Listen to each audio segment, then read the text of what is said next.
All right, I'm going to start it right now.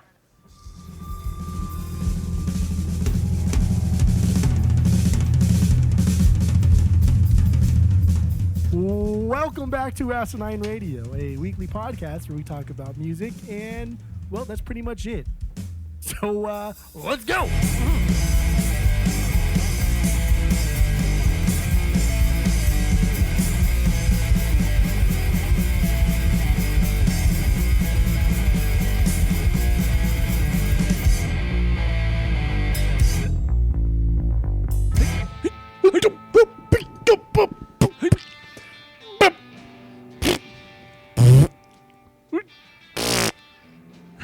Fucking children over here. This is Asinine Radio. This is the weekly music podcast where every week we take the album of the week that we're doing, or the artist of the week that we're doing, and then we take all of their albums, we rank them from worst best to best, and then, but before we do that, we do our 6 degrees of Tom DeLonge. If you don't know what that is, it's the same idea of the 6 degrees of Kevin Bacon, but between Tom DeLonge and the artist of the week. Pod talking is hard sometimes. I know, what are you talking about? Go to Jeez. Go to Apple Podcasts, go rate, review, and subscribe to us on there. Follow us on social media at Asinine Radio. We have a phone number too. You can call it, leave us a voicemail, send us text. You know, only posy vibes, please. No negative stuff. But our phone number is 503-893-5307. Honestly, who cares? Just fucking leave us something. I don't care. We need validation. So I'm good with the intro. I could tell you're bored. I'm very bored. So let's just get right into our 6 degrees of Tom DeLonge. I know you didn't do anything. You failed this week, but that's fine. Yeah, I don't know what happened. I totally did. I forgot. That's fine. I just got one this week, and I'll go through it real quick. Let's hear it. So we start with Steve Yvetz. He produced the record Let It Enfold You from Senses Fail. He also produced the Story of the Year album In the Wake of Determination, which is their second record. If you don't know, the guitar player, I forgot his name right now, is also in Goldfinger with Feldy, but also Feldy has produced at least one Story of the Year record, and then, you know, Feldy to Blink to Tom. So there you go. That was the easiest one of them all. That guy, that Steve Yvetz, he's produced a lot of stuff. Yeah, like a lot of good stuff. Yes. Well, a lot other good stuff, you mean, right? A lot of good stuff. Let's just say that. Yeah, including the album of the week. Yeah, he's put out. Yeah, he's definitely produced a lot of good stuff and engineered a lot of good stuff. So, boy. Okay, so let's just start. Let's start from the beginning, because that's always the greatest place to start. First things first. So, let's start with the worst Senses Fail. Fucking my God. There's 7, right? We have seven albums? 7, yes. Okay. 7. Do you want to go first? Do you want me to go first? And you know what? I forgot to listen to their EPs. That's all right. Apologize. That's okay. So, no, you go for. No, you always go first. This is your. I know, pod, but like so. this was my pick. I did not think you were gonna like 90% of this, and so I don't care because I love it. It's dear to my heart. So my least favorite is The Fire. It's their 4th album, 2010. Mm-hmm. One of the hardest things they've done, especially so far, this being their 4th album. Yeah. Because before that, it's just Let It Enfold You, and then album 2, and then Life Is Not a Waiting Room. Did you up until that to point. Senses Fail this week? Yeah. Yeah. Oh, Dude, okay. I don't know. Still Searching and Life Is Not a Waiting Room are not that heavy. Okay, yeah. But You're right, they're not. There's a lot of The Fire. The Fire is for sure the hardest thing that they've done up until that point. Up until that point. Okay, I didn't hear you say that. Yeah, no, up until that point. Okay, I thought you were saying in general, and I do no. not agree with that. Okay. No, they have 2 other albums that are leaps and bounds harder than that. But there's a lot of metalcore sound in The Fire, in like the cleaner parts. There's hardcore vocals. They're solid. They sound great, but the album never takes off. It's never fast enough to really get behind. It is never intricate enough to like be interesting. It's not a bad record. It's just whatever's. I did like the song Lifeboats. I thought that was pretty solid. There's a lot of that aggressive vocals, but I think the song itself also never realized its full potential, much like the band as a whole. outside of Let It Unfold You. Yeah. Okay. All right, so that's your number 7. So my number 7 is also The Fire, the 4th record. Damn. This one, this album is way more ballad based, and as we all know, I'm not much of a balladman. Dude, you love ballads. What album do we do where you love the ballads? It was The Alkaline Trio. You It was Alkaline love. Trio. You're a Dude, ballad that man. one, I don't even remember the name of the album now. What's the name of that album? I don't know. God. Ballad album. Ballad album, yeah. But no, this one, The Fire, is a lot more ballad based, and parts of it remind me of later Yellow Card. The way he sings, the vocal melodies, even the balladness of Yellow Card. It kind of reminds me of that a little bit.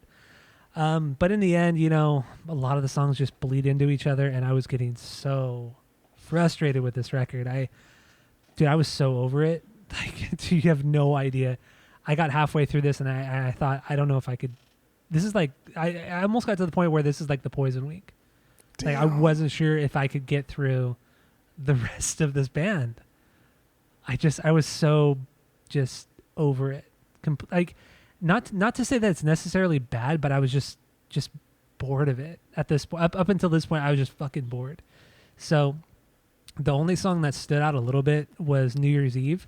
It is a bit slower and a little bit ballady, but it does have the heaviest breakdown on the entire record. But outside of that, man, this record is very plain old people for this genre. It's Okay, so niche genre. You said up until this point I was bored. So that includes albums 1, 2, 3, and then 4. No. I said So I meant once. Okay, I meant once I got to this album, I was pretty damn bored, and I thought, oh my god, what have I got myself into? I got 3 records left. How am I gonna do this? But I did. Okay. I was able to pull through. I was able. So to you pull may or may not have been bored for their first 3 albums. I mean, it's fucking possible. At least Let It Unfold You's above this, so that's good. That's good. It's your top 6 out of 7. That's true. It is my top 6. Okay. Top 6, okay. yeah. Or maybe I just forgot to rank it. Who knows? That would be sad.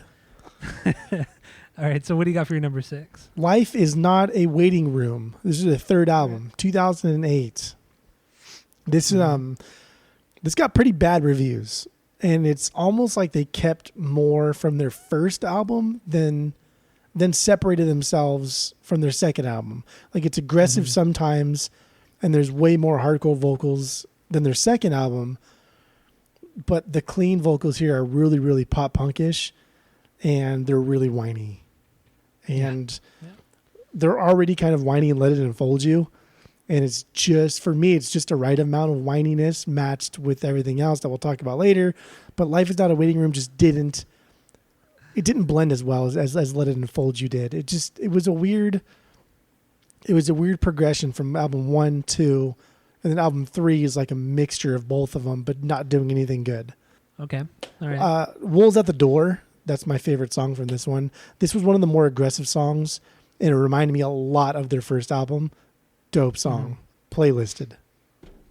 Playlisted? Oh my god. I don't know if I'd playlist any of these songs. Even album of the week? We'll see. Damn. All right. So my number 6 is Still Searching, their second record. Man, this is this takes all of the melodic stuff from Let It Unfold You, and let's just make a record doing that. Let's not really expand on anything. Let's not do anything very exciting. That's what this record was. It doesn't really go anywhere. I was surprised. Honestly, I was very surprised that they didn't really try anything new. They just took on the more pop elements, but even the pop elements weren't that great. So, whatever. This album was, I don't care for. The one decent song was Shark Attack, because there was some pretty damn cool guitar riffs in this song. There's some good guitar parts, I should say. Not just riffs, but just good guitar parts. It's faster. It's a little bit more aggressive. That breakdown's actually really cool with that one pinch harmonic. That's all they threw in there was that one. And it has a guitar solo. I think it's the only song on all the records, I think, that has a proper guitar solo. So that was interesting. But yeah, other than that, Still Searching, their second record, is not that great. So that's my number 6. That was a tough one for me too. That was a tough one. Okay. I will say that my top 3 are the only ones I'll ever go back to. I will never go back to anything else. So at most, my bottom 4 are getting 1s, maybe like a 1.4 or something. Oh, I mean, right now we're still at the ones for me. Like, I mean, listen to it once just so you know what you're getting yourself into. But outside of that, no. I mean, never ever go back to these. Dude, it's like Still Searching has like their biggest songs too on it. What song is it? Like Calling All Cars, and then there's another one too on Still Searching. Can't Be Saved. Oh, Like those yeah, are like fuck, like I their don't biggest remember those. songs. Do not remember those at all. Okay. All right. I mean, also, you know, I'm being pretty critical of it right now, but I mean, I'll kind of explain that further once we get into the album of the week.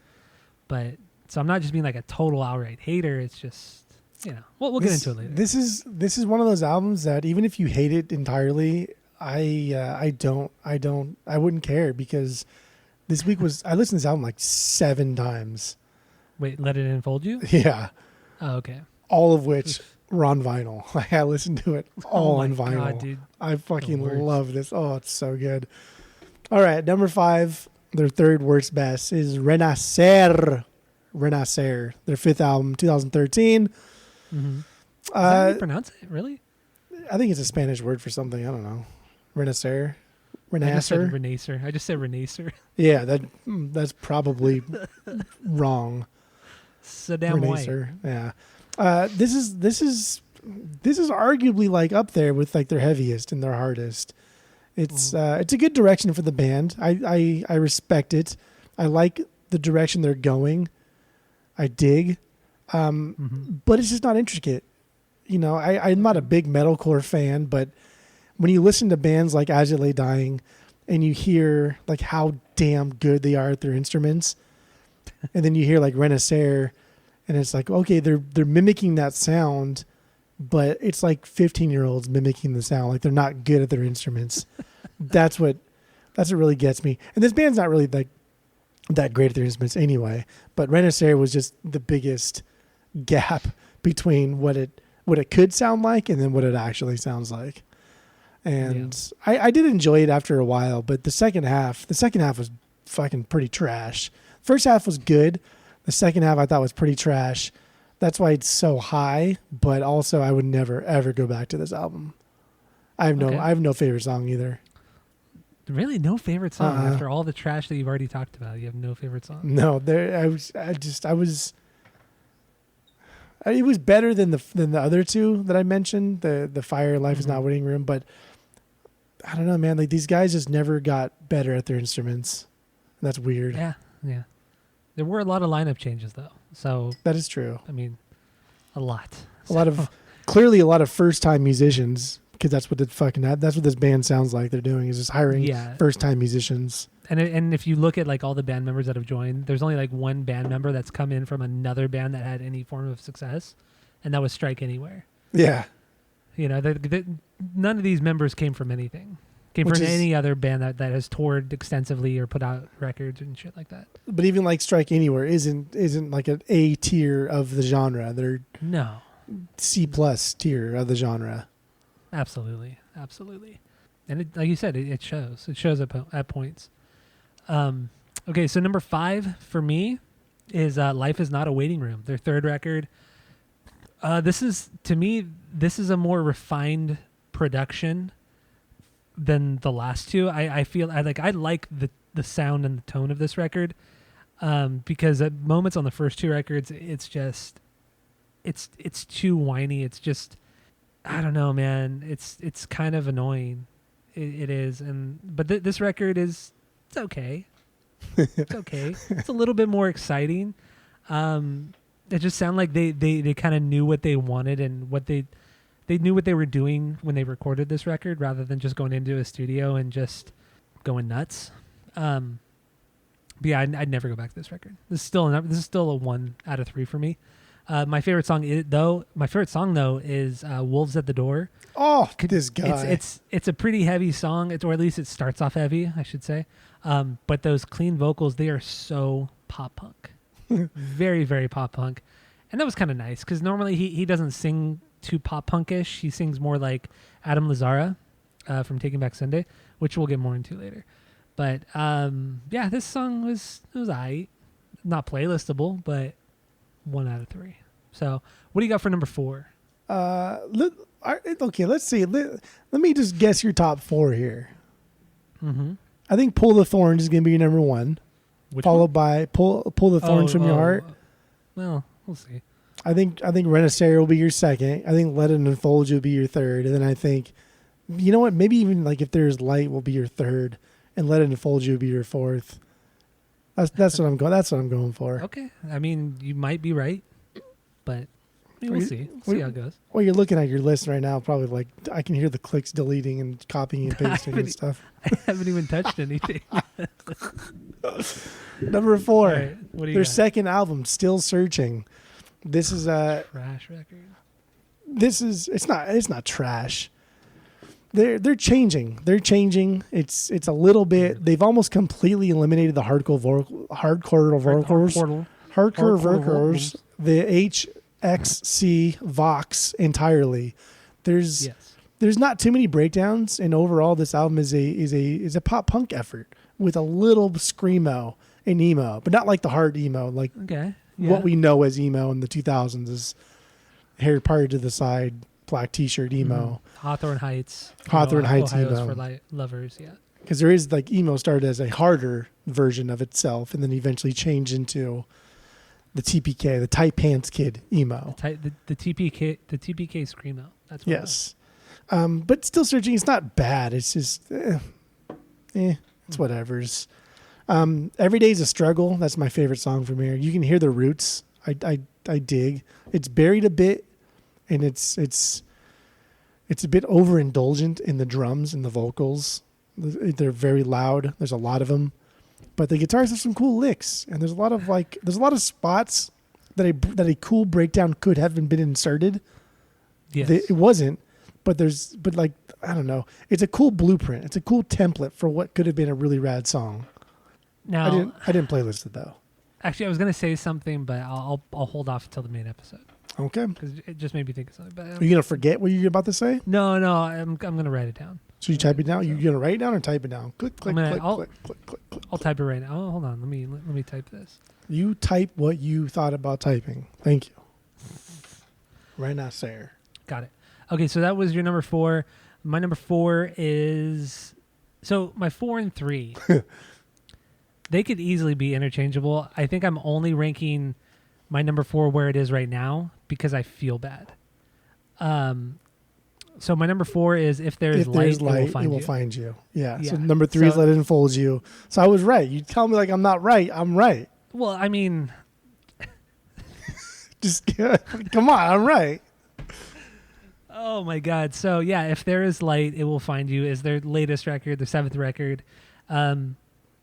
Man, this is coming off of 2 pretty aggressive records, and I wasn't expecting this. This was it was decent. It was good, maybe at moments. A lot of Jimmy Eat World. I got a lot of Jimmy Eat World from this one, and this is also the first record that was written solely by the singer Neil. Wait, what the fuck is his name right now? Oh my God, what is his fucking name?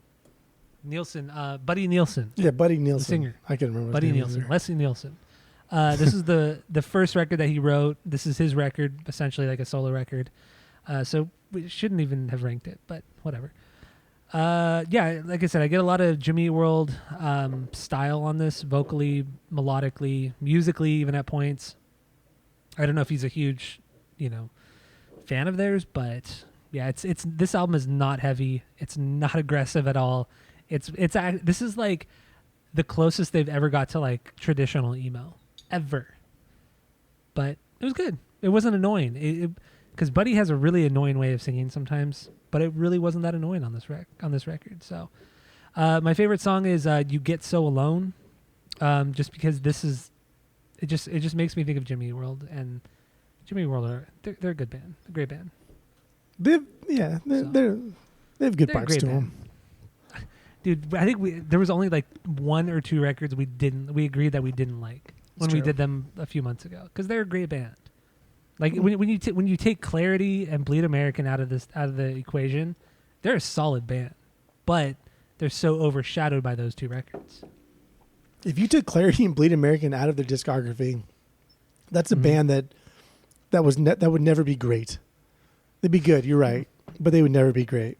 Yeah. But they're a dime a dozen. Girls Like You are a dime a dozen, so I don't care.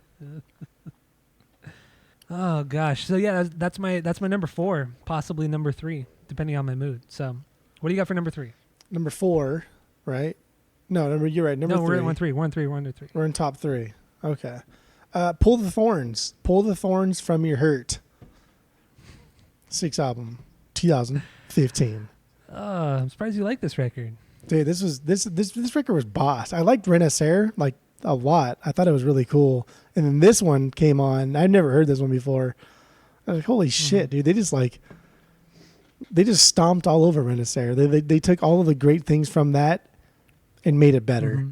This is a cool album. This is the start of the 2.0s and up. It's a concept album. It explores itself in 4 different parts. It's ambitious for these guys, and it's done well. It really is. They set out to do something and they accomplished it in 48 minutes or 50 minutes or however long it is. And there's a lot of pretty heavy shit on this one, and I was very, very happy with it. Dying Words, my favorite. Second half track song, super aggressive, super heavy, but with lighter lyrics and like pleasant. Like a positive message, a very nice contrast. And I mean, hate this band as much as you will. There's a lot of lyrics on our album of the week, especially, but overall that are deeper than you probably ever thought would even be possible for a band like this. And Pull the Thorns from Your Heart was it was cool. It was good. Like everything about it was just great. It was just, it's no like fucking Tommy by The Who or anything, but it's a cute attempt. It was even cute. that record. Come on. Tommy by The Who? It's a good record, but I wouldn't fuck out of here. Like it's kid. I wouldn't say it's like top 20 of like the greatest of all time. Like top 20 like concept records? Oh, okay, you're talking concept. Okay, never mind. No, like just straight like concept records. Like Pull the Thorns from Your Heart is a cute attempt at least Buddy, one guy, trying to write something that's cohesive. And it's there. It's there. It's there more than a lot of the other albums are there. And I really enjoy my top 3 albums I would buy on vinyl. I have one of them, but my top 2 and 3. I can't believe If There's Light It Will Find You is so high for you. That's shocking. Well, I mean, it makes sense when I get to it. When of course, it's not about your number 1. It'll make sense. Cock, no, but of course not my number 1. You silly? Come on. You silly boy? You fall down? Fucking. Oh God! All right, so that was your number 3. My number 3 is Let It Enfold You. So I'm not going to get into that right now. So what do you got for number 2? If There Is Light, It Will Find You. This is their 7th album. Just came out. It's brand new, 2018. Still wet behind the fucking ears. So half of this album is pretty like mediocre pop punk songs that I can kind of get behind. They're good. They're not great. But the other half, Tyler, Rebecca Anstead, the other half is fucking banger pop punk songs. Fucking banger pop punk songs. There's very little of their hardcore element whatsoever on this, but that's fine. That's okay. They annihilated our ears with everything else that they had done prior to this, that, Pull the Thorns and Renaissance that were super heavy and different. And then they went into the pop punk realm, and that's totally fine. And I dig it and I love it. Double Cross, the opening track, that is now one of my, I've never heard this album before. That is now one of my favorite Senses Fail songs. Interesting. It might even be like top 5. You know what? It is top 5. Double Cross, top 5 Senses Fail songs for me. Amazing pop punkage going on. I love the way he sings. It's whiny, but there's still strain in his vocals. It's not completely whiny, like you mentioned earlier, Yellow Card. I do also find a lot of similarities in the way he sings, also to the way Ben sings in Yellow Card. Like Yeah. there's or Ryan Key sings in Yellow Ryan Key, Card. yeah. I find a lot of similarities between the two, but he's never 100% whiny. It's like 65% whiny, and then 35% you can tell that he's been yelling. So I dig. If there's light, it will find you. Banger of an album. That's your number 2. So my number 2 is Pull the Thorns from Your Heart, 6th record. This one, to me, this is a really fantastic record. It doesn't have the same grit as another one of the records, but the aggression is still all there. And there are points too where it's almost like, I don't want to say spoken word, but there's some like weird breakdowns where he just kind of talks, and which was cool. I mean, it's not like Henry Rollins in Black Flag, but it was cool. And yeah, and I also had no idea that he came out during this album cycle, or a lot of the stuff that he touched upon was him coming out of the closet or coming out as queer.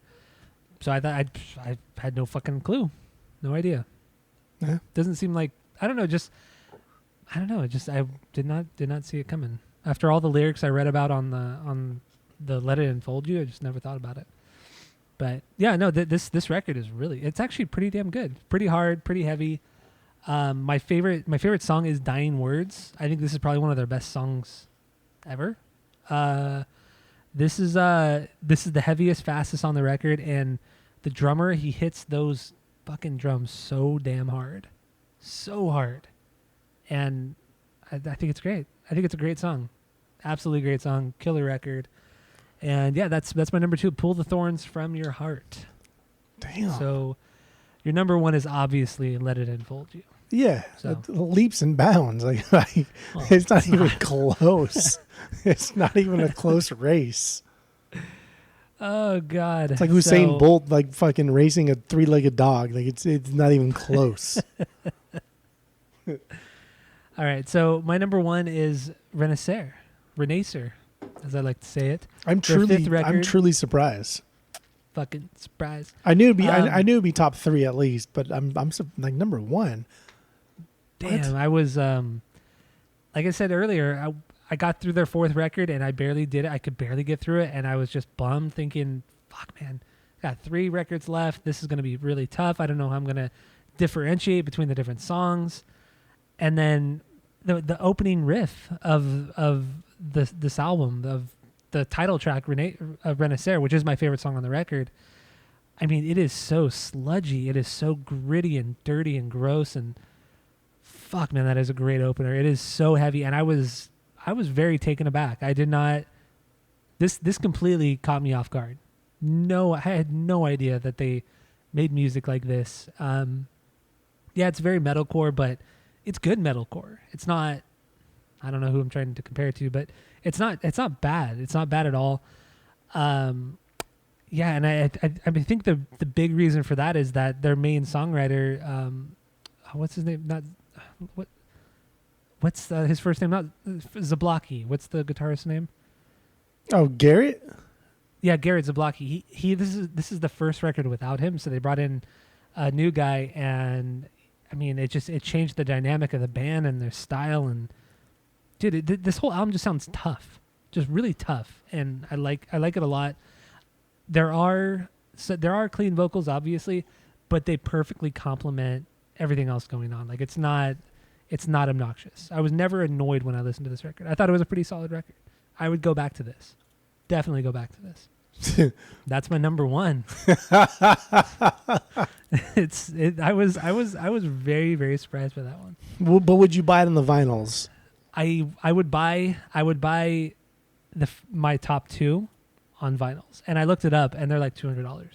What? So I'm shit out of luck. Yeah, I looked at right when I started listening. Like I was halfway through each record, and I looked it up, and yeah, they're fucking expensive. So Oh, that's fun. yeah, super bummed. But yeah, I would definitely buy these on if they were like $15 to $20, I would buy them for sure. Oh. But yeah, so that's my number 1, and yeah, so we'll get into the main episode of Let It Enfold You. So stay tuned for that. Go to Apple Podcasts, go rate, review, and subscribe to us on there. Follow us on social media at Asinine Radio. Thank you all for listening, and that's it. That's all. That's all. Dip, dip. Raul Mondesi.